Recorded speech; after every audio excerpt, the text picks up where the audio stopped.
Ce reportage, c'est 24 heures de photographie au Burkina Faso. Burkina Faso qui signifie en français le pays des hommes intègres, pour photographier les lobbies. Et les lobbies qui en français veut dire aussi les enfants de la forêt. Après 24 heures de prise de vue, j'ai un accident en fait très grave qui m'a immobilisé pendant assez longtemps par la suite, pendant 2 ans.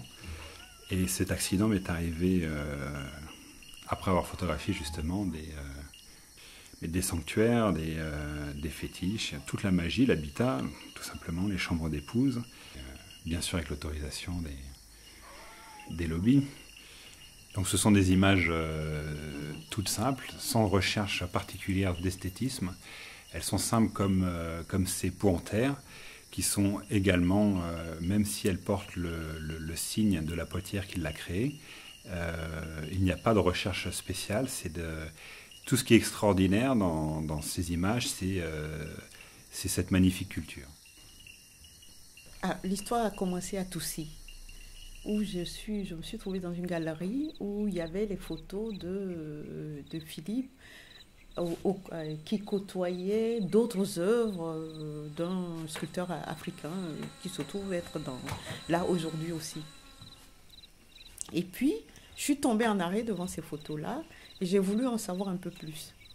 Et j'ai donc abordé Philippe et je lui ai demandé de me raconter l'histoire de ces photos. Et il me dit qu'il les a faites en 24 heures. Alors, j'ai voulu en savoir un peu plus. Il me raconte une, une, un traumatisme, un accident et une histoire à laquelle j'ai rien compris, mais qui m'a donné l'impression de quelque chose d'extrêmement, d'une rencontre ardente, violente entre deux mondes.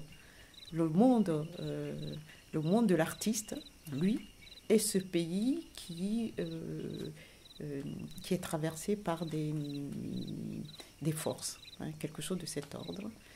Bon, on est parti de là et bon, j'ai commencé à regarder les photos et surtout ce qui en ressort, c'est cette beauté intense qui est poignante, qui saisit dans la poitrine. Et l'idée qu'il puisse être dans le voyage transculturel m'a paru une évidence. Il y a quelque chose qui est de l'essence du transculturel dont nous parlons, mais à travers l'image, sans qu'il nous raconte plus que sa propre, quelque chose qui lui est très personnel et qu'il met dans les photos. Quand j'ai vu les photos, il y a un seul mot qui m'est venu à l'esprit, c'est le mot fulgurance. Il y a quelque chose d'extrêmement d'une rencontre qui aurait pu être violente, mais qui est pleine de douceur, qui est rendue par toutes ces formes rondes qu'on trouve dans les cases des femmes, dans toutes ces cases-là. Il y a quelque chose de cette image, de ce qu'il a saisi, du grain de cette photo qui renvoie à cette souplesse, à cette douceur qui est faite de beauté en fait. C'est au cœur de quelque chose d'extrêmement, d'un instant très très bref, très court, d'un instant de fulgurance. Alors, ce que je disais aussi, parce que ces photos m'habitent en fait. Hein, bon, je me dis que Philippe a su condenser dans des instants de pure beauté des rencontres uniques qui font que les mots n'ont presque pas leur place. L'image parle à elle toute seule. Et ces images-là viennent exprimer que ce qui est au cœur de la pensée africaine, de l'art africain, c'est qu'on ne partage, on ne peut pas faire une partition de ce qui est beau, et de ce qui est culturel, et de ce qui est du quotidien. Il a su rassembler les trois éléments hein, qui traversent tous les instants de la vie de l'art africain dans ses photos. Et ça, c'est très fort. Les mots viennent après. Les mots renvoient à la pensée. La pensée vient dire quelque chose.